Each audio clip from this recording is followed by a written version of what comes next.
आमना हुंजा गिलगित से ताल्लुक रखने वाली वो पहली खातून हैं जिन्होंने बहुत से मनफी रवैयों का सामना करते हुए एक कारपेंटर और इनोवेटर की हैसियत से अपने इर्द गिर्द बहुत सी दूसरी खवातीन के लिए नए रास्ते उस्तवार किए। बचपन में पायलट बनने की ख्वाहिशमंद आमना की जिंदगी 2008 में अपने वालिद की वफात के बाद हमेशा के लिए बदल गई। एक ऐसे वक्त में जब खवातीन रिवायती किरदारों तक महदूद थीं, वो एक पेशावर बढ़ई यानी कारपेंटर के तौर पर सामने आई, जब इस शोबे को महज मर्दों के लिए मखसूस समझा जाता था। पेचीदा समाजी, माशी, जिस्मानी और माहौलियाती चैलेंजों पे काबू पाते हुए आमना के आगे बढ़ते रहने के जज्बे ने देखने वालों को हैरान कर दिया। वो न सिर्फ मर्दों के लिए मखसूस समझे जाने वाले इस शोबे में अपना एक मुकाम बनाने में कामयाब हुईं, बल्कि जब लोगों ने उन्हें अपनी वर्कशॉप पे ट्रॉली से भरी बड़ी लकड़ियों के टुकड़े उठाते देखा तो वो सब जुबानें खामोश हो गईं। अपनी वालिदा के ताउन से आमना, जिन्हें आज गिलगित बल्तिस्तान में एक बेहतरीन कारपेंटर के तौर पर जाना जाता है, अपनी पेशावराना महारत को मजीद बढ़ाने के लिए नॉर्वे तक हो आई हैं। आज उनके पास खवातीन कारपेंटर्स की पूरी एक टीम है जिन्हें उन्होंने खुद तरबियत दी है। ये न सिर्फ उनकी अपनी तख्लीकी सलाहियतों को जाहिर करता है, बल्कि उनके आसपास की दूसरी खवातीन और नौजवान लड़कियों को समाजी और माली तौर पर बाइख्तियार बनाने में भी एक अहम किरदार अदा कर रहा है। आमना ने अपनी 100 दीगर खवातीन कारपेंटर्स की टीम के साथ गिलगित बल्तिस्तान के तारीखी वरसे और कीमती आसारे कदीमा की बहाली में एक अहम किरदार अदा करते हुए गैर मामूली लकड़ी का काम किया है। इनमें आलतित और बाल्तित के किले और खपलू और शिगार के किलों पे हुए लकड़ी के कदीम काम की बहाली शामिल है। आमना का कहना है कि जब एक औरत कमाती है तो वो हमेशा खुद से पहले दूसरों की जरूरत पूरी करने का सोचती है।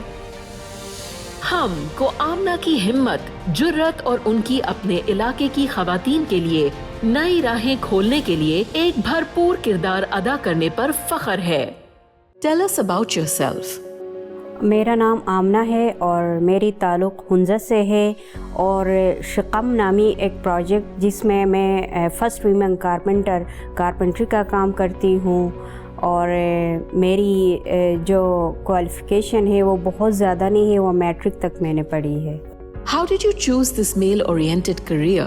कारपेंट्री का काम एक औरत के लिए बहुत बड़ी मुश्किल काम तो नहीं है, ये मुश्किल बनाया गया है। मर्द अपने लिए बस एक काम खुद चॉइस करते हैं और कहते हैं कि यह हमारा काम है।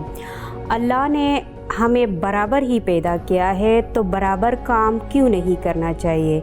ये सोच के मैंने कहा कि मैं कारपेंट्री का काम करूँगी और अपना कैरियर चेंज करूँगी और अपना जो जिस स्टेज पे मैं खड़ी हूँ उस स्टेज से मैं थोड़ा आगे जाके लोगों के लिए और आगे की जो नस्ल है उनके लिए डिफरेंट काम करके बता दूंगी कि मर्द और औरत में कोई फ़र्क नहीं है। अगर मर्द एक कारपेंटर बन सकता है तो औरत क्यों नहीं बन सकती है। How difficult was it to make your way in the field? मुश्किल ये था कि पहले मैं मर्दों से सीख रही थी, मेरा उस्ताद मर्द था।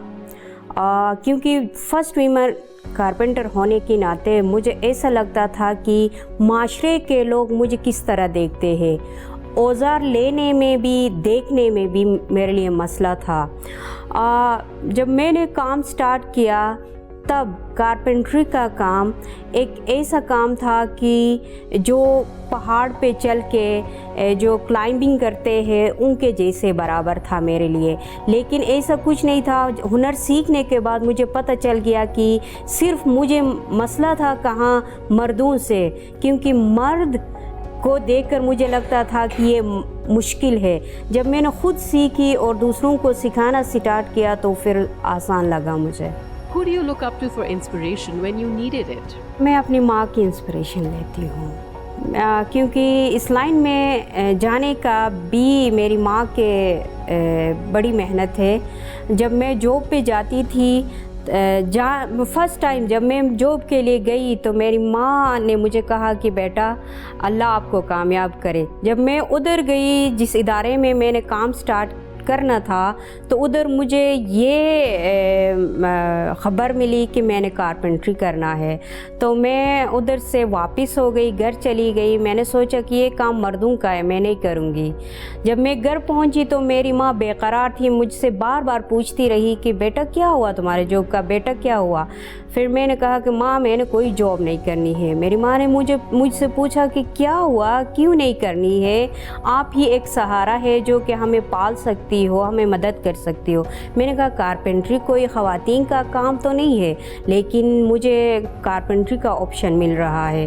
तो मेरी माँ 10 मिनट शायद चुप बैठी, उसके बाद मुझे कहा कि बेटा मेहनत करने से कुछ भी नहीं होता है, अगर मेहनत करोगे कामयाबी मिलेगी। तो इसीलिए मैं हमेशा अपनी माँ को ही अपनी इंस्पिरेशन समझती हूँ।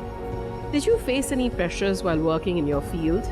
पहले जब मैनुअल काम करते थे तब होता था, क्योंकि थोड़ा मुश्किल काम है, हार्ड वर्किंग है ये। अब टेक्नोलॉजी बढ़ गई है, साइंस का ज़माना है, तो सारा काम मशीन से होती है, तो इतना मुश्किल नहीं है।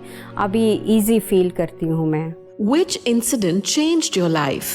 पहले तो ये होता था कि ये ज़िंदगी चल रही है, कुछ मिल रहा है, बस ऐसी ही इसी सोच पे चलती थी। जब मुझे पहली दफ़ा इस्लामाबाद आने का मौका मिला तो फिर मैंने सोचा कि दुनिया बहुत बड़ी है, मुझे अपना जहन भी बड़ा करना है और मुझे मेहनत करना है। उसके बाद से मैंने बहुत ज़्यादा मेहनत स्टार्ट की। What one thing makes you most proud? हाँ बिल्कुल, क्योंकि मैं मर्दों वाला काम करती हूँ, तो मैं कहती हूँ कि मेरा हाथ मर्दों वाला हाथ के बराबर है और मेरा हाथ लोहे का है। तो मैं अपने आप पे फ़ख्र महसूस करती हूँ। सिर्फ़ मेरे लिए नहीं है, बल्कि उन 110 ख़वातीन के लिए है जो मेरे साथ काम करते थे। अभी तो मेरे ग्रुप में 22 लोग हैं, लेकिन पहले हमारे पास 110 ख़वातीन काम करते थे और सब आज इस स्टेज पे मुझे इज़्ज़त दे रहे होते हैं, सलाम किया करते हैं, तो मुझे फ़ख्र फ़ील होती है और मुझे खुशी भी होती है। What advice would you give to the next generation of female leaders? ये एडवाइस देना चाहूँगी कि आजकल की दुनिया बहुत आरामदा दुनिया आई है। हर एक के पास इंटरनेट से लेकर मोबाइल से लेकर सब कुछ है, तो आजकल की ये जनरेशन जो है वो इजी अपनी ज़िंदगी गुजारते हैं। तो मैं ये कहना चाहूँगी कि इस इजी दुनिया से निकल के थोड़ा अगर मेहनत करे तो फिर आगे जाके वो लीडर्स बन सकते हैं, अदरवाइज़ थोड़ा मुश्किल होगा उनके लिए। What do you think about the initiative of Hum Women Leaders Award? ये बहुत बड़ी इनिशिएटिव है। ये मेरे लिए तो बहुत बड़ा है, क्योंकि मुझे इंटरनेशनल भी मिला है अवार्ड्स, लेकिन मुझे लगता है कि इंटरनेशनल अवार्ड में मुझे इतना सराहा नहीं गया है, क्योंकि जब मुझे नॉर्वे में एक अवार्ड मिला था तो वो किसी की नज़र में आया ही नहीं। मुझे ऐसा लगता है जब मैं ये अवार्ड ले लूँगी तो पूरा पाकिस्तान के अंदर जितने लोग मुझे जानते हैं वो मुझे सराहेंगे, और इस प्रोजेक्ट के लिए ये होगा कि इस प्रोजेक्ट को आगे और जाएगा और हमारे ख़वातीन के लिए ये एक मिसाल बनेगी मेरे हिसाब से, क्योंकि कारपेंट्री करते करते 22 लोग जो 22 ख़वातीन मेरे साथ जो अभी इस वक्त कारोबार में काम करते हैं उनके लिए भी एक चैलेंजिंग होगा, और वो भी इसी तरह मेहनत करेंगे जिस तरह मैंने मेहनत करके स्टेज पे आई हूँ।